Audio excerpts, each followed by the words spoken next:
Hello friends, Uttar Pradesh police constable के लिए special class है ये हिंदी की, जहां आप लोगों को 37 प्रश्नों के प्रैक्टिस सेट कराए जाएंगे। 10 प्रैक्टिस सेट कराएंगे हम आप लोगों को। यहां से एग्जाम में ज़रूर आप लोगों को क्वेश्चन देखने को मिलेंगे। तो चलिए समय को न खराब कर क्वेश्चन स्टार्ट करते हैं। क्वेश्चन है, निम्न में प्रेरणार्थक क्रिया कौन सी है? ऑप्शन है दिलाना, चलना, उठना या फिर उड़ना। तो आप लोगों को प्रेरणार्थक क्रिया बताना है। तो इसका राइट आंसर जो है ए होगा। प्रेरणार्थक क्रिया वे क्रिया होती हैं जहां कर्ता कार्य स्वयं न करके किसी दूसरे से करवाता है, वे क्रिया प्रेरणार्थक क्रिया होती है। अगला क्वेश्चन है, यह मकान मेरे भाई का है। रेखांकित पद है, क्या है? विशेषण है, क्रिया विशेषण है, संकेतवाचक सर्वनाम है या फिर संज्ञा है। तो यहाँ पे आप लोगों को रेखांकित शब्द को बताना है। तो इसका राइट आंसर जो होगा सी है, संकेतवाचक विशेषण है। यहाँ पर संकेत कर रहा है कि यह मकान मेरे भाई का है। अगर मूल सर्वनाम पूछे तो 11 होते हैं, इसको आप लोग याद रखिएगा, इम्पॉर्टेंट है। अगर सर्वनाम के प्रकार पूछे तो 6 होते हैं। मूल सर्वनाम आप लोग जरूर याद रखिएगा, इम्पॉर्टेंट होते हैं। मैं, तू, आप, यह, वह, जो, सो, कौन, क्या, कोई और कुछ। इसको आप लोग जरूर याद रखिएगा। अगला क्वेश्चन है, लड़के ने पुस्तक पढ़ी, वाक्य में काल है। ऑप्शन है संभाव्य वर्तमान, सामान्य वर्तमान या फिर संदिग्ध वर्तमान या फिर पूर्ण वर्तमान। तो इसका आंसर आप लोग कमेंट कीजिए। लड़के ने पुस्तक पढ़ी, यहाँ पर पूर्ण वर्तमान है। इसका राइट आंसर जो है डी होगा। पूर्ण वर्तमान वह होता है जहाँ क्रिया के जिस रूप में कार्य के वर्तमान में पूर्ण होने की जानकारी प्राप्त हो, वहाँ पर पूर्ण वर्तमान होता है। जैसे लड़के ने पुस्तक पढ़ी, तो यहाँ पर पता चल रहा है कि क्रिया अभी पूर्ण हो रही है, तो ये पूर्ण वर्तमान है। अगला क्वेश्चन है, प्रेरणा स्टूडियो जाएगी। ऑप्शन है सामान्य वर्तमान काल, अपूर्ण वर्तमान काल, सामान्य भविष्य काल या फिर संभाव्य भविष्य काल। यहाँ से एग्जाम में जरूर एक क्वेश्चन पूछे जाते हैं, इसको आप लोग ध्यान से पढ़िएगा और रिवीजन कीजिएगा। इसका राइट आंसर जो होगा सी है, सामान्य भविष्य काल। प्रेरणा स्टूडियो जाएगी, क्रिया के इस रूप से यह पता चल रहा है कि क्रिया सामान्य भविष्य में होने वाली है। तो यहाँ पर सामान्य भविष्य काल है, इसको आप लोग ध्यान रखिएगा। अगला क्वेश्चन है, यह किस प्रकार की ध्वनि है? तालव्य है, कंठ है, दंतोष्ठ है या फिर कंठोष्ठ है। तो यह जो होता है वो तालव्य है। इसका राइट आंसर ए है, याद रखिएगा, इंपॉर्टेंट है, रिवीजन आप लोग जरूर कीजिएगा। अगला क्वेश्चन है, निम्न में से संयुक्त स्वर कौन सा है? ऑप्शन है ई, औ, आ या फिर उ। इसका राइट आंसर आप लोग दीजिए। इसका राइट आंसर जो है औ है, औ है। ऑप्शन नंबर बी है। संयुक्त स्वर जो होते हैं 4 होते हैं, इसको आप लोग याद रखिएगा, इम्पॉर्टेंट है। ए, ओ और औ। संयुक्त व्यंजन पूछे तो संयुक्त व्यंजन भी 4 होते हैं, छ, त्र, ज्ञ और स्र। याद रखिएगा, इम्पॉर्टेंट है क्वेश्चन। अगला है, मात्रा के आधार पर स्वर कितने प्रकार के होते हैं? ऑप्शन है 3, 5, 4 या फिर 2। तो मात्रा के आधार पर स्वर 3 प्रकार के होते हैं। इसका राइट आंसर ए है। आंसर आप लोग कमेंट कीजिएगा कि कौन कौन से होते हैं 3। अगला क्वेश्चन है, निम्नलिखित शब्दों में से विदेशी शब्द को पहचानिए। ऑप्शन है आश्चर्य, छाता, अचल या फिर ग्लास। तो ग्लास जो है ये विदेशी शब्द है। इसका राइट आंसर जो है डी होगा, याद रखिएगा आप लोग। अगला क्वेश्चन है, अल्पायु में कौन सा प्रत्यय है? ऑप्शन है यु, वायु या फिर आयु या फिर अल्प। तो अल्पायु में जो है आयु प्रत्यय है। इसका राइट आंसर जो है सी है। अल्प इसका मूल शब्द है, अल्प आयु प्रत्यय लगने से अल्पायु बना है। शब्द के प्रारंभ में जो लगते हैं वो उपसर्ग होते हैं, शब्द के बाद में जो लगते हैं वो प्रत्यय होते हैं। अगला क्वेश्चन है, अलमारी किस भाषा का शब्द है? ऑप्शन है अरबी, पुर्तगाली, फ्रेंच या फिर फारसी। तो अलमारी पुर्तगाली भाषा का शब्द है। इसका राइट आंसर बी है। इंपॉर्टेंट क्वेश्चन है, कई बार रिपीट हुआ है, आप लोग ध्यान रखिएगा। अगला क्वेश्चन है, लड़का किस प्रकार की संज्ञा है? ऑप्शन है भाववाचक, व्यक्तिवाचक, जातिवाचक या फिर द्रव्यवाचक। तो लड़का जो है वो कौन सी संज्ञा है? जातिवाचक संज्ञा है। इसका राइट आंसर सी है। अगर यहाँ पर किसी लड़के का नाम लेकर किया जाता है, जैसे मान लीजिए कुलदीप, तो ये व्यक्तिवाचक संज्ञा हुआ। ठीक। अगला क्वेश्चन है, कौन सा शब्द भाववाचक संज्ञा है? ऑप्शन है मिठास, मिठाई, मीठी या फिर मीठा। तो यहाँ आप लोगों को भाववाचक संज्ञा बताना है, तो इसका राइट आंसर जो होगा ए है, मिठास। मिठास शब्द जो है भाववाचक संज्ञा है। चलिए अगला क्वेश्चन है, निम्न में से कौन सी भाषा उत्तर प्रदेश की दूसरी राज्य भाषा है? ऑप्शन है हिंदी, अंग्रेजी, उर्दू या फिर भोजपुरी। इंपॉर्टेंट क्वेश्चन है। तो उर्दू जो है ये उत्तर प्रदेश की दूसरी राज्य भाषा है। पहली राजभाषा हिंदी है, दूसरी उर्दू है राज्य भाषा। ठीक, याद रखिएगा आप लोग। अगला क्वेश्चन है, मेरी असफलताएं किसकी रचना है? बाबू गुलाब राय की, फणीश्वर नाथ रेणु की, विष्णु प्रभाकर की या फिर भीष्म साहनी की। तो मेरी असफलताएं बाबू गुलाब राय की रचना है। बहुत ही इंपॉर्टेंट है, आप लोग याद रखिएगा। चलिए अगला प्रश्न है, अनभिज्ञ का विलोम शब्द क्या होगा? ऑप्शन है भिज्ञ, अज्ञ, अभिज्ञ या फिर अभिज्ञ।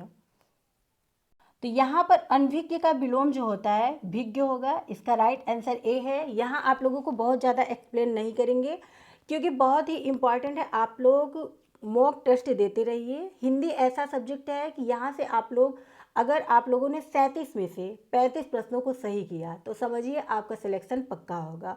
और आप लोग ये 10 प्रैक्टिस सेट जरूर करिएगा।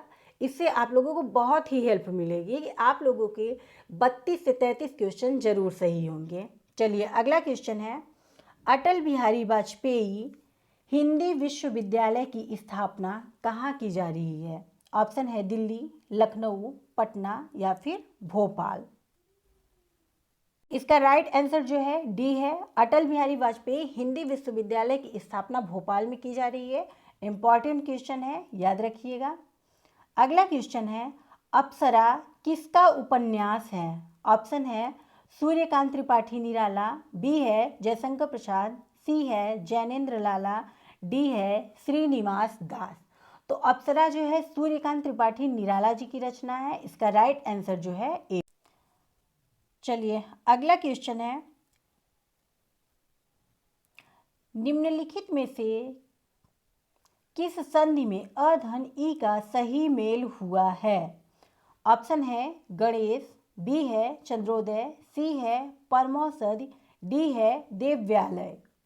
राइट आंसर जो है ए होगा। गणेश में अ धन ई का सही मेल हुआ है और गणेश में गुण स्वर संधि है। इसको भी आप लोग ध्यान रखिए। अगला क्वेश्चन है, एक से अधिक वर्णों के मेल को क्या कहते हैं? ऑप्शन है स्वर, अक्षर, सी है व्यंजन, डी है अनुस्वार। तो एक से अधिक वर्णों के मेल को व्यंजन कहते हैं। इसका राइट आंसर सी है। अगला क्वेश्चन है, निम्न में से कौन सा कथन सही नहीं है? ऑप्शन है उ और उ का उच्चारण स्थान जो है ओष्ठ है, बी है ए और ए का उच्चारण स्थान कंठ तालु है, सी है व का उच्चारण स्थान दंतोष्ठ है, डी है क का उच्चारण स्थान तालु है। तो यहाँ आपसे पूछा है कि कौन सा सही नहीं है, तो इसका राइट आंसर जो है डी है। क का उच्चारण स्थान जो होता है कंठ होता है। अगला क्वेश्चन है, मैंने बहुत परिश्रम किया इसलिए सफल हो गया। वाक्य है संयुक्त वाक्य है, मिश्र वाक्य है, सरल वाक्य है या फिर इनमें से कोई नहीं। तो यहाँ पर इसका राइट आंसर जो है ए है। मैंने बहुत परिश्रम किया इसलिए सफल हो गया। यहाँ पर संयुक्त वाक्य है। वाक्य जो होते हैं 3 प्रकार होते हैं, सरल वाक्य, संयुक्त वाक्य और मिश्र वाक्य। चलिए अगला क्वेश्चन है, जिस समास के दोनों पद अप्रधान होते हैं वह कौन सा समास होता है? ऑप्शन है द्विगु समास, द्वंद्व समास, तत्पुरुष समास या फिर बहुव्रीहि समास। तो जिस समास के दोनों पद जो अप्रधान होते हैं वह बहुव्रीहि समास होता है। इसका राइट आंसर जो है डी है। द्विगु समास वह समास है जिसका पूर्व पद संख्यावाची विशेषण होता है। द्वंद्व समास में दोनों पद प्रधान होते हैं। और तत्पुरुष समास की पहचान क्या है, इसका आंसर आप लोग दीजिएगा। चलिए अगला प्रश्न है, स्वर तंत्रियों के आधार पर व्यंजन को कितने वर्गों में बांटा गया है? ऑप्शन है 1, 2, 3 या फिर 4। तो स्वर तंत्रियों के आधार पर व्यंजन के भेद जो होते हैं 2 होते हैं। इसका राइट आंसर जो होगा बी है। चलिए अगला प्रश्न है, जल और घोंसला किस भिन्नार्थक युग्म के शब्द हैं? ऑप्शन है नीर और नीड़, बी है कृमि और कर्मी, सी है धनु और धेनु, डी है मरीचि और मरीचि। तो इसका राइट आंसर जो होगा ए होगा। जल और घोंसला की जो भिन्नार्थक युग्म है, जल का अर्थ होता है नीर और घोंसला का अर्थ होता है नीड़। चलिए अगला प्रश्न है, जिस समास में अर्थ की दृष्टि से उत्तर पद प्रधान हो और पूर्व पद गौड़ हो वह कौन सा समास होता है? ऑप्शन है तत्पुरुष समास, द्विगु समास या कर्मधारय समास या फिर अव्ययी भाव समास। तो जिस समास में अर्थ की दृष्टि से उत्तर पद प्रधान और पूर्व पद गौड़ होता है वो जो है तत्पुरुष समास होता है। इसका राइट आंसर ए है। द्विगु समास का पहला पद संख्यावाची विशेषण होता है, इसको भी आप लोग ध्यान रखिएगा। अव्ययी भाव समास, जिस समास का प्रथम पद या पूर्व पद अव्यय हो अर्थात जिसमें प्रथम पद प्रधान हो उसे अव्ययी भाव समास कहते हैं। जैसे यथा समय, यथोचित, सरासर, आमरण, ये सभी अव्ययी भाव समास के उदाहरण हैं। और कर्मधारय समास, कर्मधारय समास कौन सा होता है? जिस समास में विशेषण और विशेष्य का संबंध होता है वहाँ पर कर्मधारय समास होता है। इसको भी आप लोग ध्यान रखिएगा। चलिए अगला प्रश्न है, छत से बच्चा गिरा वाक्य में कौन सा कारक है? अपादान कारक, कर्म कारक, संप्रदान कारक या फिर करण कारक। तो छत से बच्चा गिरा, यहाँ पर अपादान कारक है। इसका राइट आंसर ए है। जहाँ पर अलगाव हो वहाँ पर अपादान कारक होता है, जहाँ पर दान से संबंध हो वहाँ पर संप्रदान कारक होता है। इसको आप लोग याद रखिएगा। अगला प्रश्न है, श्रृंखला की कड़ियाँ की लेखिका हैं, बहुत ही इंपॉर्टेंट क्वेश्चन है। कृष्णा सोबती, मैत्रेयी पुष्पा, महादेवी वर्मा या फिर मीराबाई। तो श्रृंखला की कड़ियाँ महादेवी वर्मा की रचना है, बहुत ही इंपॉर्टेंट क्वेश्चन है। चलिए अगला प्रश्न है, यह कहानी रोचक है, यह विशेषण का कौन सा भेद है? संकेतवाचक, सार्वनामिक, गुणवाचक या फिर निश्चित संख्यावाचक विशेषण। तो यह कहानी का रोचक, तो यहाँ पर यह जो है यह क्या है? गुणवाचक विशेषण है, नहीं सार्वनामिक विशेषण है। इसका राइट आंसर जो है बी है। चलिए अगला प्रश्न है, जिसका उच्चारण स्वतंत्रता से होता है और जो व्यंजन के उच्चारण में सहायक होते हैं उसे क्या कहते हैं? संज्ञा कहते हैं, विसर्ग कहते हैं, व्यंजन कहते हैं या फिर स्वर कहते हैं। तो जिनका उच्चारण स्वतंत्रता से होता है उन्हें स्वर कहते हैं, जिनका उच्चारण स्वरों की सहायता से होता है उन्हें व्यंजन कहते हैं। क्वेश्चन बहुत ही इंपॉर्टेंट है, तो याद रखिएगा आप लोग। अगला प्रश्न है, निम्नलिखित में से स्त्रीलिंग शब्द कौन सा है? ऑप्शन है दुख, सभा, लेख या फिर स्पर्श। सभा जो है ये स्त्रीलिंग शब्द है। इसका राइट आंसर बी है। क्वेश्चन बहुत ही सिलेक्टेड क्वेश्चन है, यहाँ से आप लोगों को एग्जाम में ज़रूर देखने को मिलेंगे। एग्जाम के बाद हम आप लोगों को दिखाएंगे क्वेश्चन कहाँ से आए हैं, कितने क्वेश्चन मतलब किस प्रैक्टिस टेस्ट से फंसे हैं। ठीक, अगला प्रश्न है, निम्नलिखित में से अयोगवाह है। ऑप्शन है महाप्राण, संयुक्त व्यंजन, अल्प प्राण या फिर विसर्ग। तो अयोगवाह जो होते हैं विसर्ग होते हैं। इसका राइट आंसर डी है।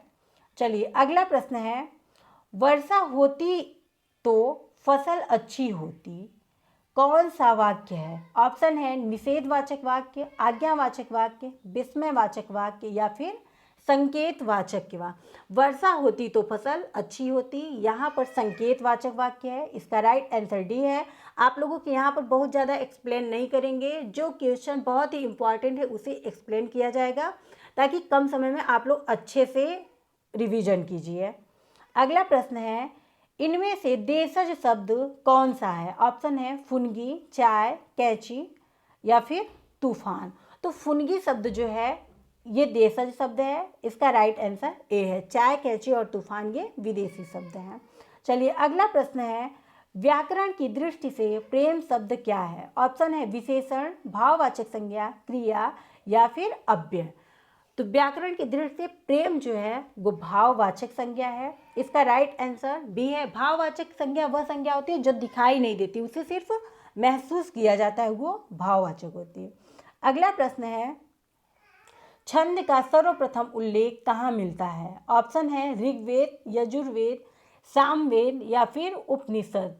तो छंद का सर्वप्रथम उल्लेख जो है वो ऋग्वेद में मिलता है, इसका राइट आंसर ए है। और बहुत ही इंपॉर्टेंट क्वेश्चन है, इसको आप लोग ध्यान रखिएगा। क्वेश्चन सभी इंपॉर्टेंट है, लेकिन कुछ क्वेश्चन जो है बहुत ही ज़्यादा इंपॉर्टेंट है जिनके एग्जाम में आने की संभावना होती है। ठीक, अगला प्रश्न है, दो अलग अलग भाषाओं के मेल से बना हुआ शब्द क्या कहलाता है? ऑप्शन है तद्भव, देशज, विदेशी या फिर संकर। तो दो अलग अलग भाषाओं के मेल से बना हुआ शब्द जो है वो संकर शब्द कहलाता है, इसका राइट आंसर जो है डी है। अगला प्रश्न है, जब कर्ता एक क्रिया समाप्त कर उसी क्षण दूसरी क्रिया में प्रवृत्त होता है तब पहली क्रिया क्या कहलाती है? यहाँ पर कर होगा। ऑप्शन है सहायक क्रिया, नामबोधक क्रिया, भूतकालीन क्रिया या फिर पूर्णकालिक क्रिया। तो जब कर्ता एक क्रिया समाप्त कर उसी क्षण दूसरी क्रिया में प्रवृत्त होती है तब पहली क्रिया क्या कहलाती है? तो वो सहायक क्रिया कहलाती है। ठीक, इसका राइट आंसर ए है। आप लोग 37 में से आप लोगों को कितने क्वेश्चन सही हुए हैं आप लोग ज़रूर कमेंट कीजिएगा। आप लोगों के लिए एक क्वेश्चन है, इसका आंसर जरूर दीजिएगा। गुरु स्वर किसे कहते हैं? ऑप्शन है ह्रस्व स्वर, दीर्घ स्वर, प्लुत स्वर या फिर इनमें से किसी को नहीं।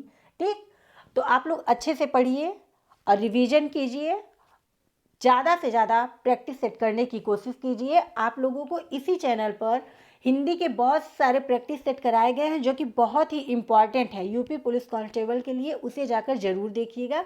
डिस्क्रिप्शन में आप लोगों को लिंक दे दी जाएगी। आज की क्लास यहीं समाप्त होती है, मिलते हैं कल की क्लास में। जय हिंद।